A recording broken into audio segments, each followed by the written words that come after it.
동서고금을 막론하고 노화는 인류가 오래도록 연구해온 대주제이죠. 중국 진시황제와 같이 우리는 노화를 늦추고 수명을 연장하고 싶어하는 오래된 염원을 갖고 있는데요. 최근 한 물질이 노화를 늦추고 수명을 연장할 수 있다는 연구 결과가 발표되면서 학계가 술렁이고 있습니다.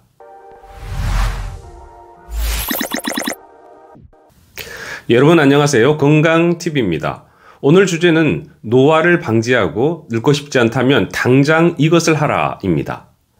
방탄커피 창시자이자 바이오 해커인 데이브 에스프리는 20년간 100만 달러를 들여서 노화를 되돌리는 방법을 연구했는데요. 그가 노화를 멈추기 위해 직접 시도해서 효과를 본 방법 중 가장 쉽고 단순한 생활습관 2가지를 오늘 소개하겠습니다.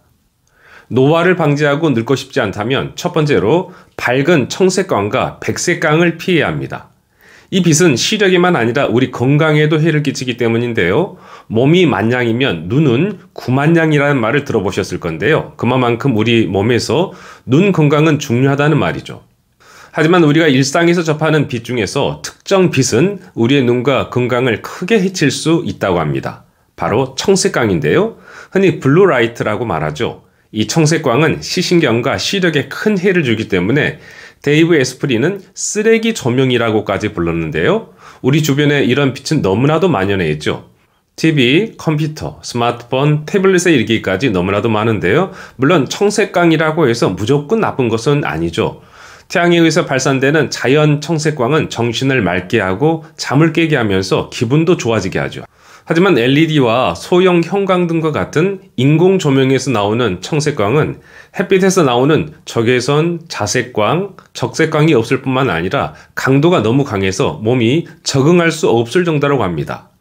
그래서 온종일 스마트폰이나 TV, 컴퓨터를 보게 되면 수면 사이클이 엉망이 되는데요. 이 LED 청색광은 뇌의 수면 호르몬인 멜라토닌 생성을 억제해서 수면을 방해하는데 청색광을 많이 쏘이게 되면 우리 몸은 계속 낮이 지속된다고 착각을 하게 된다고 합니다. 청색광은 노화와도 깊은 관련이 있는데요.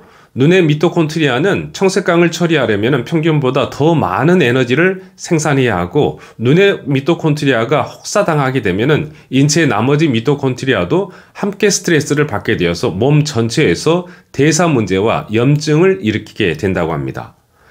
하루 일을 끝내고 느긋이 저녁 식사를 할 때도 우리는 형광빛 아래에서 식사를 하는데요. 청색광이나 너무 밝은 백색광에 노출된 사람은 비교적 어두운 햇빛 아래서 식사를 하는 사람보다도 혈당이 더 높고 대사 속도가 느리며 인슐린 저항성이 더 높다고 전문가들은 말을 합니다.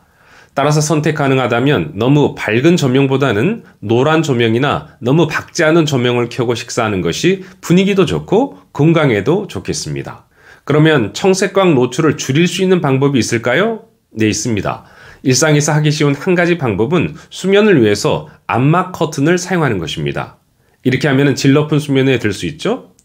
그리고 밤에는 청색이나 흰색 빛보다는 노란색, 붉은색 전구를 사용하는 것이 좋고요. 휴대폰이나 태블릿 PC도 평소 야간 모드로 설정해서 사용하시면 눈 건강에 도움을 받을 수 있다고 합니다. 노화를 방지하고 늙고 싶지 않다면 두 번째로 해야 할 것은 무엇일까요? 이것을 먹어야 되는데 좀비 세포를 없애는 음식을 먹어야 합니다. 좀비 세포 하니까 이게 뭔가 싶으시죠? 국제학술지인 네이처에서는 최근 세계적인 신경과학 연구기관인 포르투갈 연구팀의 연구 결과를 실었는데요. 우리 몸에 일종의 좀비 세포가 있다고 밝혔습니다. 모든 세포는 기능을 다하면 죽어 없어지게 되는데요. 이 노화세포, 일명 좀비세포는 죽지 않고 온몸을 떠돌아다니면서 사이토카인이라는 염증성 물질을 분비하고 정상세포를 좀비화시켜서 온갖 질병을 유발한다고 합니다. 또한 이 좀비세포의 미토콘드리아는 기능장애를 일으키면서 엄청난 양의 활성산소를 만드는데 이로 인해서 염증이 유발되고 세포가 망가지면서 급속한 피부 노화를 가져온다고 하죠. 그럼 좀비세포 얼마나 독할까요? 미국에서 실시한 한 연구에 따르면 좀비세포 하나는 정상세포 15,000개를 좀비화시킨다고 하는데요. 하나가 둘이 되고 둘이 넷이 되는 이런 상황에서는 시간이 가면 갈수록 그 수가 기하급수적으로 늘어나게 되는데요. 좀비세포 하나가 무려 정상세포 15,000개를 좀비화시킨다고 하니 가히 염증과 노화의 원흉이라고 말할 수 있겠죠. 이걸 그냥 방치하면 어떻게 될까요? 상상이 가시죠? 좀비세포가 피부에 축적되게 되면은 기미, 주름, 피부 노화를 가져오고 모낭에 축적되면은 탈모, 혈관에 축적되게 되면은 뇌졸중, 심근경색, 협신증을 유발하며 뇌혈관에 축적되면 알츠하이머를 유발한다고 합니다. 이런 방식으로 좀비세포는 염증과 세포의 변형을 일으켜 암 발병을 높인다고 전문가들은 말하고 있죠. 그럼 좀비세포 없앨 방법이 있을까요? 다행히도 있습니다. 일부 과일과 채소에서 발견되는 피세틴이라는 성분은 좀비세포의 세포 벽을 파괴해서 좀비세포의 사멸을 유도한다고 하는데요. 고농도 피세틴을 섭취하게 되면 좀비세포를 절반이나 제거할 수 있다고 한 논문에서는 발표되기도 했죠. 쥐를 대상으로 한 실험에서는 피세틴을 고용량으로 투여했더니 노화된 좀비세포가 25% 가까이 제거되고 장수율이 15%까지 올라갔다고 발표되었습니다. 비슷한 시기에 하버드 의대 교수이자 노화 생물학자인 데이비드 싱클레어 박사는 노화의 종말이라는 자신의 책에서 노화로 인한 각종 질환은 몸에 쌓이는 좀비세포 때문이고 이를 제거할 수 있는 물질로 피세틴을 지목했는데요. 이 피세틴은 과일, 야채, 소량 발견되는 천연 물질로 폴리페놀 계통 플라보노이드 성분으로 딸기에서 가장 많이 발견되었다고 합니다.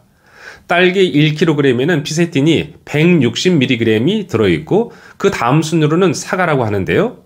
하지만 딸기와 비교할 때 딸기의 피세틴은 사과의 5배 수준이고 포도, 토마토, 양파, 오이에도 피세틴이 들어있기는 하지만 딸기에는 이 식품들보다 피세틴이 무려 30배가량 더 많이 들어있다고 합니다.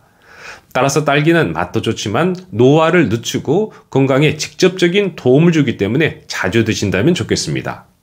피세틴 효과를 높이려면 딸기를 드실 때 오메가3와 함께 섭취하면 좋은데 피세틴은 지용성으로 44%만 흡수되지만 오메가3와 함께 섭취하게 되면 흡수가 더 잘 된다고 합니다. 네, 오늘은 노화 가정을 늦추고 나이보다 젊게 사는 방법 2가지를 말씀드렸는데 어떠셨나요? 시력이 말하지 않아도 중요하다는 것을 다들 잘 아실 텐데요. 시력이 떨어지면 자신감이 떨어지게 되죠. 따라서 청색광, 즉 블루라이트를 가급적 피해야겠습니다. 염증과 노화를 부르는 좀비세포를 없애기 위해서는 피세틴이 함유되어 있는 딸기를 자주 드시길 바랍니다. 지금 우리가 하는 작은 행동 하나하나는 습관이 되어서 노쇠한 노년을 맞이할 것인지 건강한 노년을 맞이할 것인지를 결정하게 된다고 하죠. 따라서 오늘부터 좋은 것을 드시고 건강한 습관을 길러보시길 바랍니다. 그러면 저는 다음에 또 다른 건강 이야기로 찾아뵙겠습니다. 감사합니다.